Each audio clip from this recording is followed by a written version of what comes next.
a subadult male and a female or a nursing female are basically indistinguishable. And anybody who states otherwise is not telling the way it is. This is Defender Radio.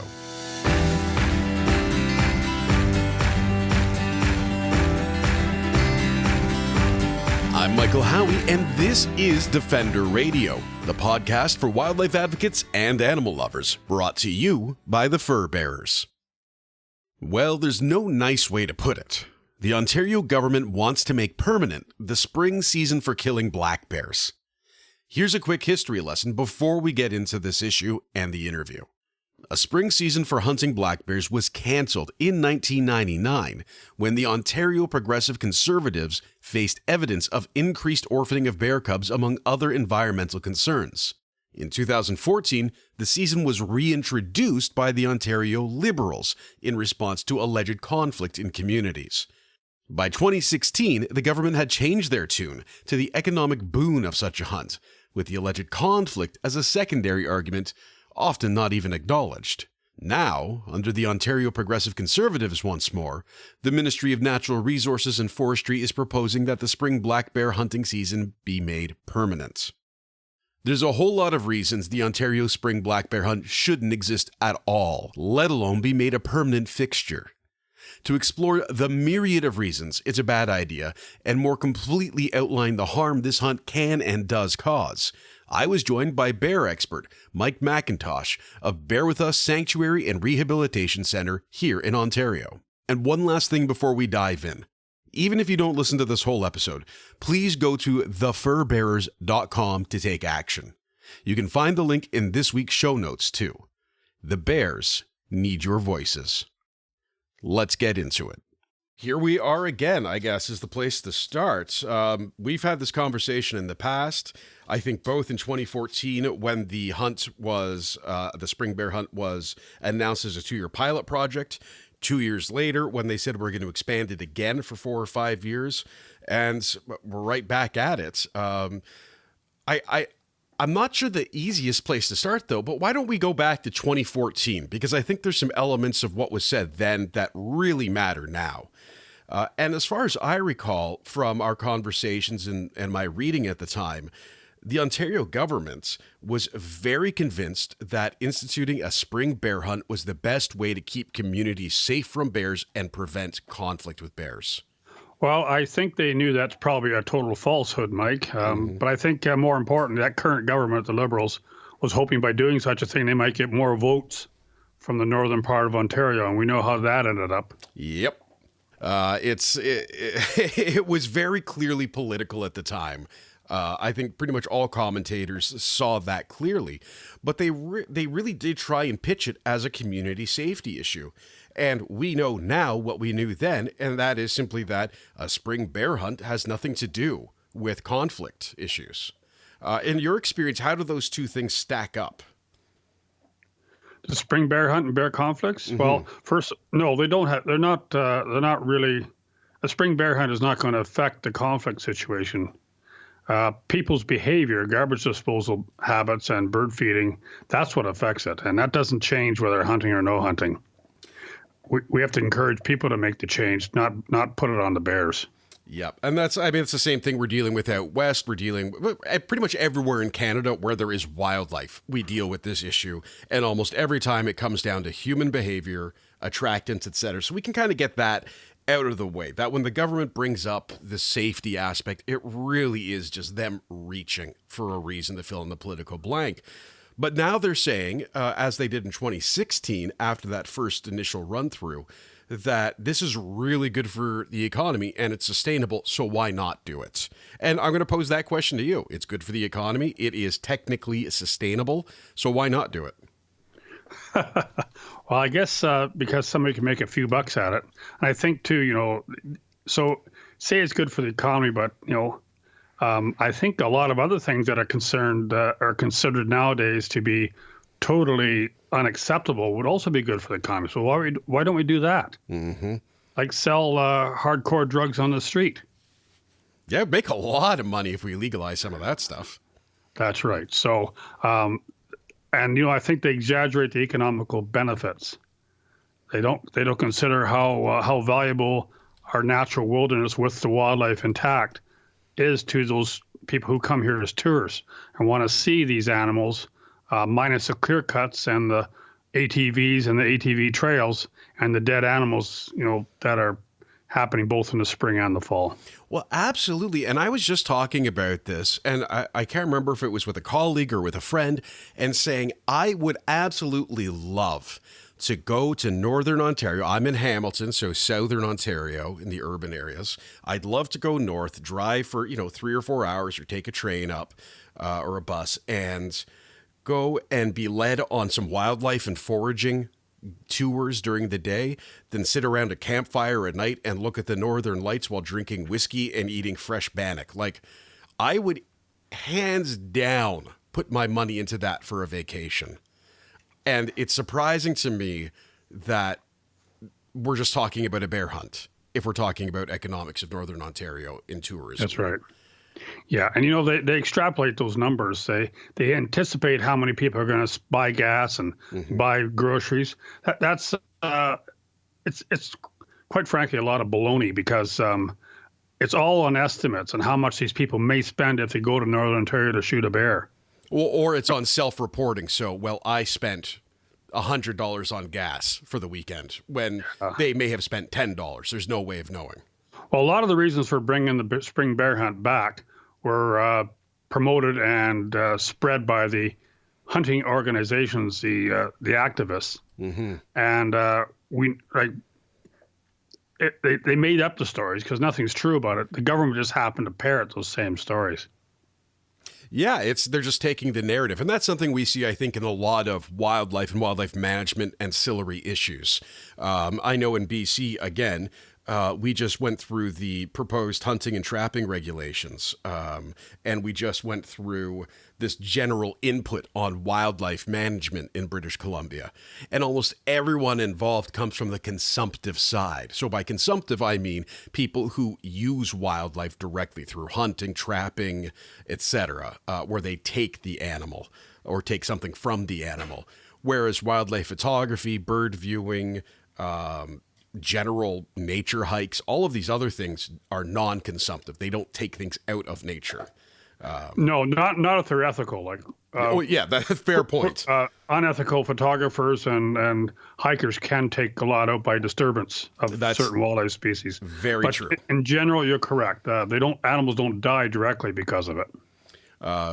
And it again seems to me that a lot of these skills would be transferable. And I'm going to be talking with someone who runs an ecotourism business about, like, is this something people can actually do? Is this a real business they can get into and make money? And I'm really looking forward to that. But today, let's talk about, so I've put together a blog on thefurbears.com, largely based on the information you've provided. You are the Ontario bear guy, both for, rehabilitation, conflict, all kinds of other things. And I thought maybe we'll just go through some of that.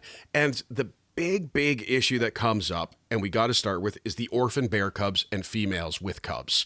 The hunters and the hunting community who support this simply say, oh, well, we can tell, and therefore it's fine.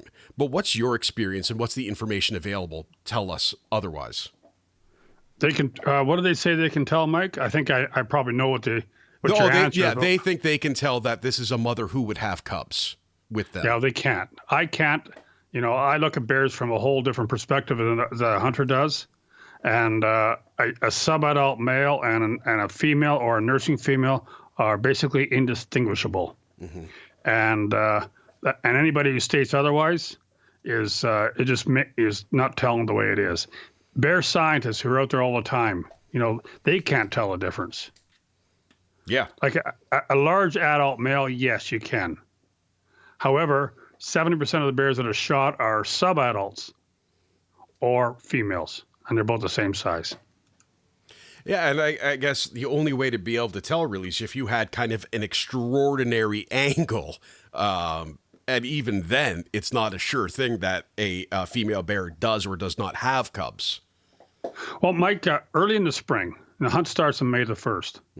So in the early spring, female bears go looking for food without their cubs. The cubs aren't following along because they're unable to. They're not that mobile. They're stashed in some big tree somewhere, usually a pine or maybe a spruce. So she's foraging for food without her cubs, and that foraging may include a bait station set up by a hunter.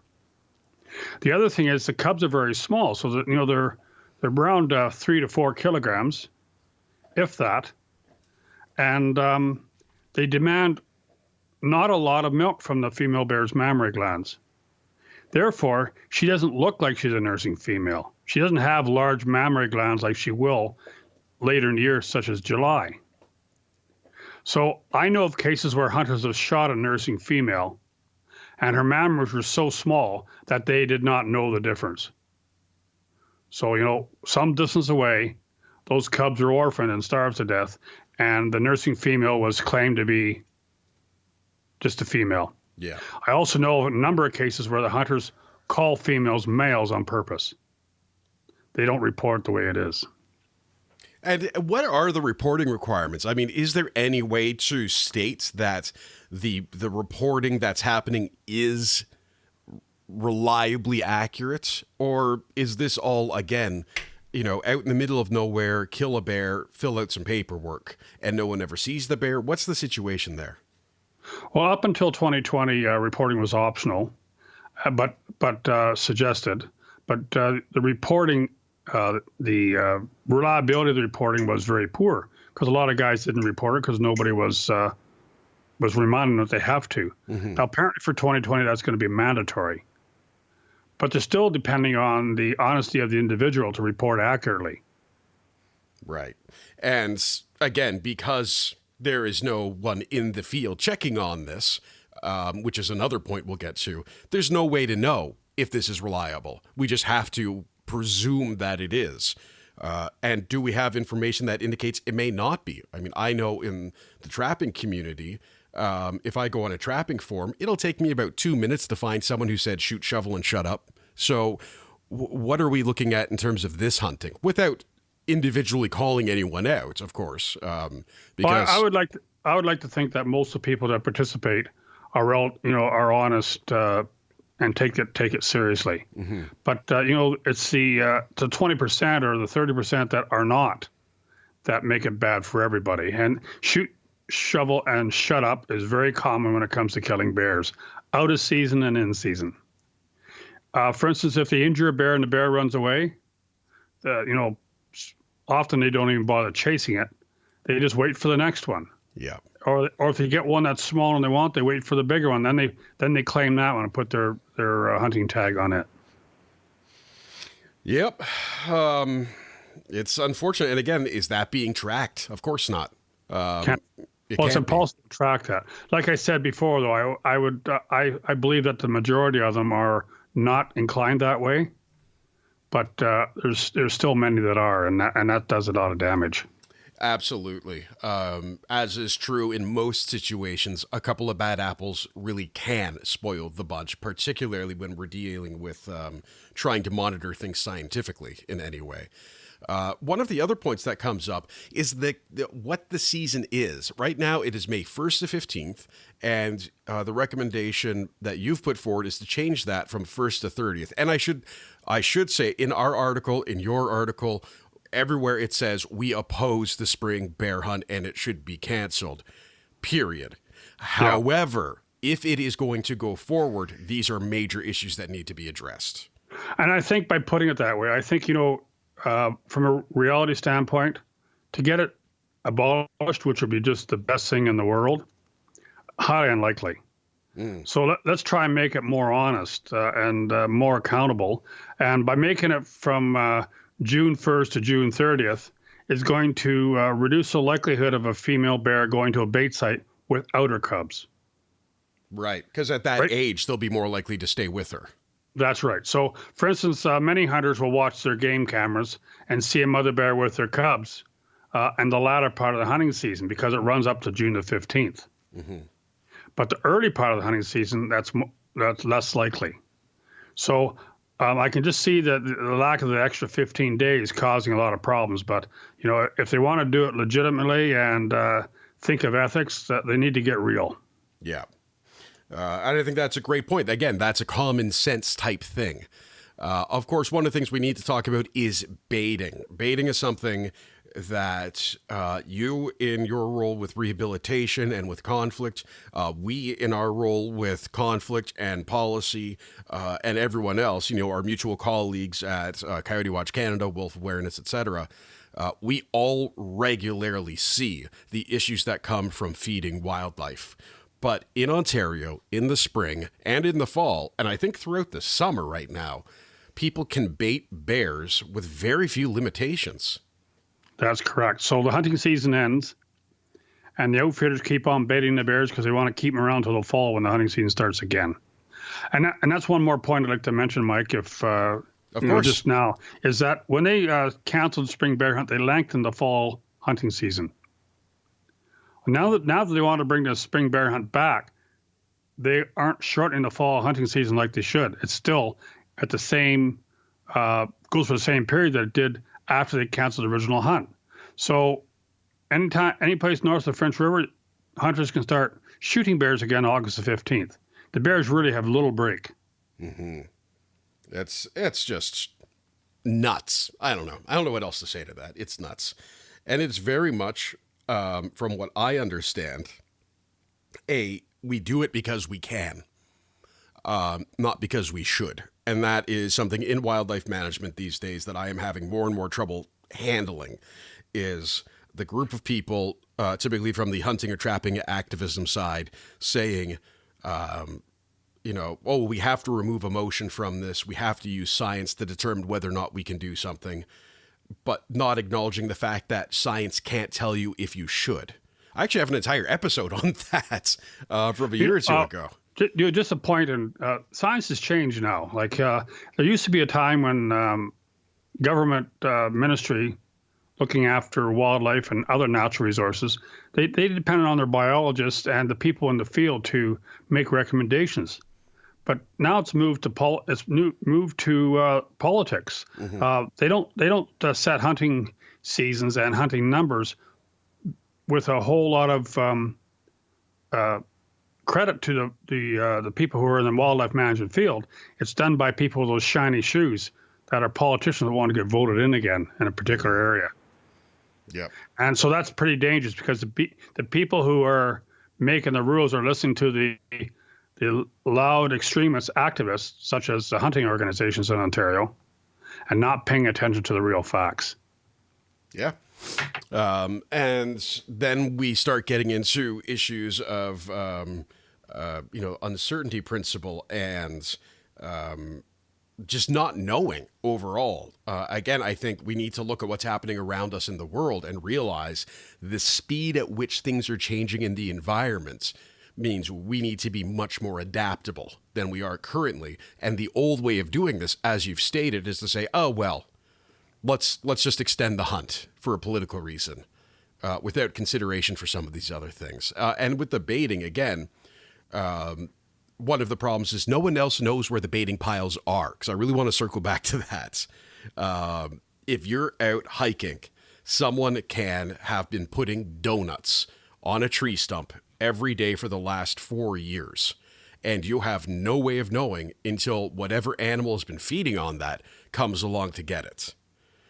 Well, let's back up to the point where there's a whole lot of exaggerated danger from bears hurting people. Mm-hmm. The reality is, it's those who like to use the crown land, the natural areas, in a non-consumptive way are put in danger, not from the bears, but from the fact they can walk on a bait site that's not marked, and there could be a hunter sitting in a tree with an arrow or a gun aimed at something, and they could be mistaken. Now, I don't recall that happening in Ontario, but it has happened in the States. Mm-hmm. So the true danger comes from people with guns and bows, not from the animal trying to shoot. And I cannot believe that the government is so irresponsible as not to make these guys, especially the outfitters, mark the bait sites and mark the areas so the passerby knows. Mm-hmm. And if it's crown land, theoretically, that belongs to everybody who pays taxes in Ontario, correct? Yep. It's held in public trust. Why are the only one group of people getting to use or abuse it? I think that's a very interesting point, and I'm going to ask you, because this will come up in conversation, and it has for me, and I'm certain it has for you. And, in the first person, well, we hunters pay more for natural resources and conservation than anyone else. And that, without pussyfooting around there, that's a total lie. They think that they're paying for their right to hunt by paying their $41 fee to buy a license to shoot a bear or whatever. That's about all the money they donate. And that's not donating. It's like me buying my license sticker and saying that I'm paying for the highways I'm driving on. Yeah. Well, I'm not. My license sticker fee contributes to that, but a lot of other things too. So, that's a total crock, and that's one of the most widespread fairy tales that they like to promote. Well, and I also know how much I give, both personally as donations and also as a volunteer. The reality is I give a lot to this, more than someone buying a hunting and fishing license does. I'll bet it's more than $40 a year, Mike. Oh, yeah. I can guarantee that. Now, if they think that they're helping promote and pay for wildlife management by joining one of these hunting activist organizations, they're totally being misled, because they're paying for high-priced salaries and fancy buildings in Peterborough. They're not paying for wildlife management. They're paying for a certain club. Mm-hmm. And at the same time, those clubs will say things they may not agree with. I have heard that as well. People who are members of those organizations saying, I don't agree with this. But they're not going to come out and say that either.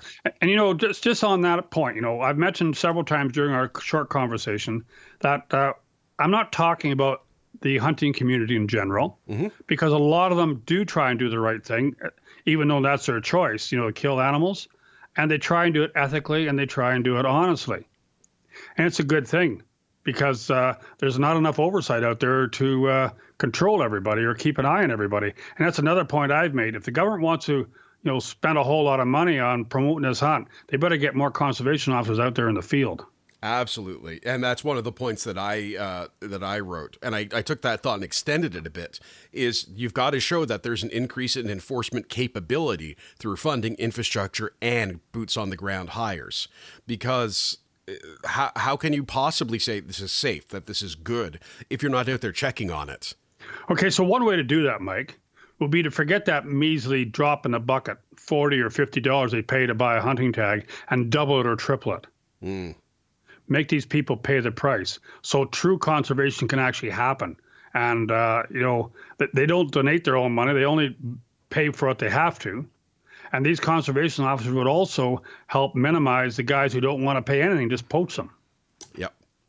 And it would help the enforcement of poaching as well, right? Yeah, I mean, that's certainly what right. they want. So I think everyone agrees poaching is bad, kind of no matter where you are on the spectrum of hunting as an issue. But yeah, the people who should be loudest probably are the people who want to hunt. And often that's not the case from what I've seen and in my experience. It's a very strange situation again, too, because the way this gets told is that it's remote communities in northern Ontario that are going to benefit from this. But when you start looking at the map of the wildlife management units, it's really not only remote communities. This starts getting pretty close around civilization as well, or not civilization. That's rude. It sure does. They can bait bears within 500 meters of a residential area or somebody's residence. Mm-hmm. That's pretty close. Well, and to your point, bears aren't dangerous, especially black bears. I think, though, when we start attracting wildlife, and again, you don't bait bears, you bait wildlife and hope bears come. I think that's an important statement to make. It certainly is. They're not selective. Yeah. So my dog's going to eat a donut just as fast as a bear is, just as fast as a mink a lot is. of times they don't use donuts anymore. They even use kibble, dog kibble. But just on that point before we go by it, so a hunter's sitting in a tree, and an eastern wolf or a Algonquin wolf or a coyote comes to the bait site. They can blast that animal away, and nobody's going to know. Mm-hmm. And why wouldn't a coyote or an eastern wolf come to the bait site? or it could be a raccoon or ravens or anything else, there's a lot of incidental or other wildlife killed just because they happen to be in the wrong spot. Yep. It's I think when you bait, you're creating the opportunity for conflict. I think that's maybe the best way of putting it. And what that conflict looks like, again, for me, in my experience in nature, when I have come across black bears, it is to see them for maybe a half a second before they run away from me. Yeah, and if they saw you half a second before you never see them, right? Exactly. But all of a sudden, if there's a real tasty meal there and I come across that bear and I don't know what I know about wildlife and bears, I can act inappropriately and cause a problem. We mentioned non-consumptive activities that people like to view these animals in the wild. Mm-hmm. To bait bears so people can come and photograph them, that's almost as bad. Yeah. So, either way, animals, the best experience in the bush is thinking you might see a bear or a moose or some other large wild animal or any animal, but also knowing that there's a really good chance you'll see nothing other than having the quiet chance to enjoy the fresh air and the natural wilderness. Well, and that's something I've heard from hunters anecdotally, and this is a complete aside, tangential to the point. The number of hunters I've met, or number of trappers even I've met, who aren't that interested in killing. They just want a reason to be outdoors, and the ritual of going out and waiting and watching, all of that's what appeals to them. And I find that very interesting. My wife and I do that a lot, Mike, Mm-hmm. but we don't take a gun. We take a camera. Yeah, and you guys get beautiful photos. Yeah, but a lot of times we go out there and see nothing. Yep. I take more pictures of her because there's nothing else to see. I don't know how, but I feel like you're gonna get in trouble for that somehow. But anyway. Moving along. Moving along. One more point I wanted to make, though. We're talking about bear hunting, mm-hmm. and by doing so, we're also talking about bear hunters. And as you may be aware, I put out a video information about the bears and the spring bear hunt. Yep, that's included in our blog. That video was shared onto a guy's Facebook page who is a bear hunter. And he agreed with what was said in that video. So again, there's a guy there who tries to do things in an ethical, correct way. And his point is, he said, you cannot tell the difference between a male and female bear. He said, that's why I only hunt in the fall. He said, I only hope I shoot a male because I don't really know until it's dead what I've shot. Yeah. So there's a guy who shoots bears, and he's honest. And that I hope that those opinions are also going to be presented as part of the environmental registry. And before we get to that part, there's two quick things I wanted to touch on. One, 2014 two-year pilot project. Have you seen a report about the two-year pilot project or the subsequent 4 or 5 years that came after it? I wasn't aware there was supposed to be one. Well, I was always under the impression that to make it politically palatable, they called it a pilot project, but it was really a permanent project right from the outset. See, if it's a pilot project, then they should be evaluating the results prior to making it a permanent thing. That's what a pilot project is for. I realize that, but yeah. I think that was another political ploy. Yep.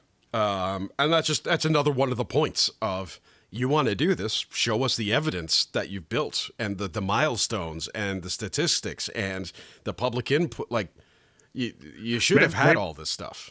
That'd be a good thing to ask for on the freedom of information, because I'd be surprised if they came up with anything that was actually usable. Yeah, I think someone's already asked. One of my colleagues. I'll find out about that. That's excellent. The second part, and again, this is something I don't think a lot of people know, just like the baiting issue, is hounding in dogs for bear hunting. Can you talk a bit about what that is and what the current status is on it? Well, hunting bears with hounds or dogs, that's cruel to the animals on several fronts. To the bears for sure, and also to the dogs potentially.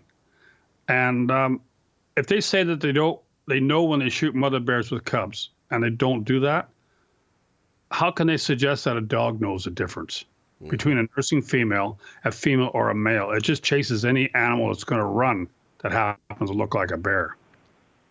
Yeah. So there's no justification for hunting with dogs at all. It should be banned. If they can't ban the spring bear hunt, ban the dogs. Mm-hmm. And the other thing, most of the guys that hunt with dogs come from other countries, like south of us. So do we want them here? Yeah. And I, again, having witnessed, and you can look on YouTube for those with the fortitude to do so, you can look up videos of what it's like for hounds, or what it's like when hounds are used in hunting. It is not pleasant. It's horrifying, in fact, for the wildlife. And it can also be very dangerous and stressful for the dogs as well, who are frequently trained using shock collars and live in kennels most of their lives. Otherwise, it's a whole thing. And if they happen to corner a large male that decides not to go up a tree, Yep. a few of those dogs may die before the hunter gets to the scene and kills the bear. Yeah. It also comes into the whole the concept of fair chase, which when we're talking about the ethics of hunting is a very important subject. And that goes back to the origins of modern conservation that they so much like to cite. Well, the other thing too, Mike, is that a lot of those guys don't give any more concern to the welfare of their dogs than do for the bear they're looking to shoot. Yep. But it doesn't matter what species dogs are hunting for. In the fall hunts when it's moose and deer, there's always dogs show up because they're abandoned or lost. Yeah, I know that's a whole secondary issue too. And I think the great place to sort of finalize is the Environmental Registry of Ontario site. This is where people can go and on various issues submit a comment. In theory, the government, in this case, Ministry of Natural Resource and Forestry, provides all of their information. So they say, this is our proposal, this is the current status, this is what we want to change, and here's our rationale for it. It's a very useful tool, I think, but it only works when people use it. Good point. Yeah, I think it is a potentially very useful tool. I'm just not sure how much it's used. However, let's assume it's going to be used, and let's have everybody we know who doesn't support this hunt right into the Environmental Registry. Yep. And on our website, thefurbears.com, in the show notes for this episode, on your website, I believe you're bearwithus.org. Am I right? That's correct. Top of my head. I'm a pro. Good man. Thank you. I expect all kinds of fan mail about me remembering that website without looking it up. It is truly the highlight of my week at this point. But on your website, Coyote Watch Canada has it on their website, has information on, it has your video, first of all, which is an outstanding video. And it's got lots of information in that way. Your website has tons of information on coexisting with bears, on what you do in terms of rehabilitation and care for bears. But it also has the links to the exact page you need to go to for the ERO. Makes it easy for people. Yep, and you just click and you can type in your comment. One of the things that we bandied a bit about, and in this case we're asking people to write their own comment. Often we'll use forms because it can increase visibility and increase responses. And that's great when we are asking a specific politician to do something. But in the case of something like the Environmental Registry that is designed to capture individual responses, it seems logical. And frankly, it's a relatively easy website to navigate. That should also be pointed out. It's not like in BC where you've got to go through this ridiculous process of getting an ID and everything. Well, I think, Mike, that's a good point to make, though. It's very important that people don't say, so-and-so said this. Like, Mike McIntosh said the spring bear hunt should be abolished because. Mm-hmm. It should be the person writing it says, I want the spring bear hunt abolished because. It's got to come from first person.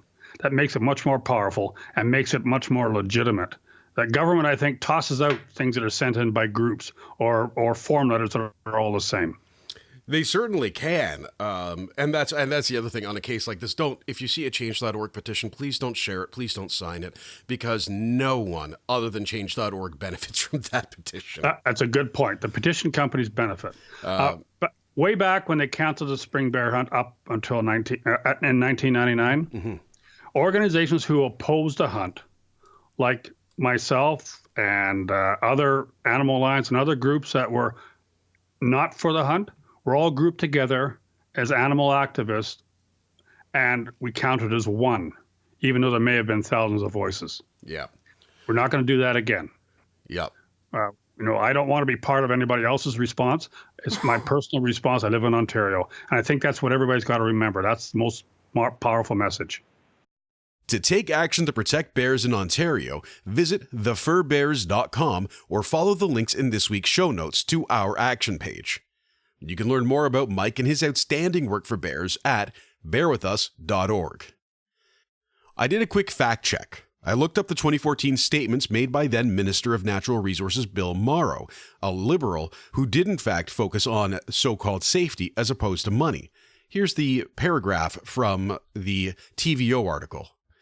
Still, Morrow insists that the changes are to protect rural communities, not make money. Quote, "This is absolutely rooted in our belief that there are serious consequences from human-bear interactions. I've also been very pointed in stating that both the Progressive Conservative and Liberal parties have supported this hunt since it was reintroduced in 2014. It is important to recognize that neither of the two major Ontario political parties have backed down in the face of science and common sense." I want to thank Mike for joining me on this call, as well as his leadership on the issue and support in the Fur Bears creating our action page. And I want to thank you for listening. It means the world to me when I hear from people on Instagram, Facebook, or Twitter who have listened to an episode and decided to take action, or shared it with someone during an argument, or who got one of my lame deep-cut sci-fi jokes that are often buried in interviews. You can follow me on social, at Defender Radio on Facebook and Twitter, and at Howie Michael on Instagram.